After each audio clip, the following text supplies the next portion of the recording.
বন্ধুরা, আমি এই প্রথমবার তনুশ্রী লেডিস পয়েন্টের পক্ষ থেকে লাইভে চলে এসেছি।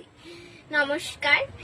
আমাদের দোকানে অনেক নতুন নতুন ব্লাউজের কালেকশন আছে, এছাড়াও অনেক বিভিন্ন রকমের blouse, panty, inner, kurti, nightie, leggings, ওড়না, সায়া, এছাড়া অনেক কিছু কালেকশন আছে। দেখুন, পছন্দ করুন।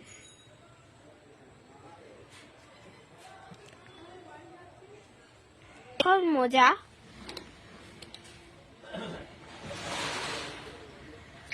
এই দেখুন ব্রাও আছে আমাদের দোকানে, বললাম আগেই।